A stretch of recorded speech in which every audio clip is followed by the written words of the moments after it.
one of the scandals of the Ryerson University, as it then was, opposition to Edgerton Ryerson, is the Standing Strong Task Force appointed by the president, Dr. Lutkermy, of the then Ryerson.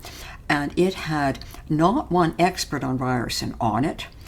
Its co-chair, Elder Joanne Dallaire, was well known to be anti-Ryerson. She had been the co-chair of a consultation group that had come up against Ryerson earlier, and she had been part of the unveiling of the plaque, which not only implicated Ryerson. He's not only the architect. He is said to be responsible for the design and the implementation of the residential school system, and other things get into it too. It's a horrible, horrible plaque.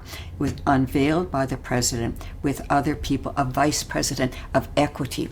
Oh, equity sounds ever so good, but equity without any facts behind it can be very, very far off.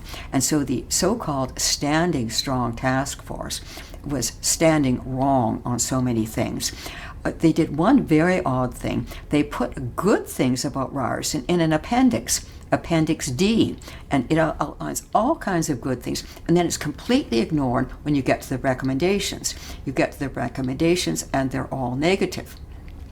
One other appalling thing about the Standing Strong Task Force is their Appendix B, What We Learned. And they give a list of 109 mainly organizations, a couple of individuals, but mainly organizations. And given that what they learned was negative, I mean, their recommendations were all against Ryerson, you would rather assume that they were given negative briefs, that these organizations that are listed in Appendix B were negative ones. And remember that in the task force itself, they announced that their process was thorough, open, and transparent. None of the above actually applied. It wasn't very thorough.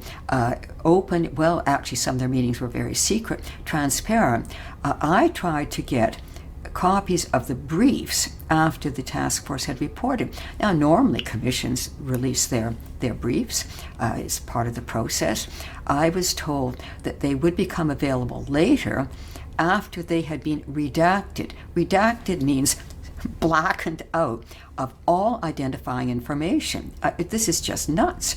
And then when you see the list of them, because when I was told this, I then tried access to information and paid the fee. The claim went in, and it came back with this astonishing report that for 109 organizations, and they're all listed, you get a line for each one, and it talks about privacy and the financial status of the university. Well, some of these organizations that are listed are like the Canadian Civil Liberties Association. It doesn't believe in censorship, the idea that it would be censored.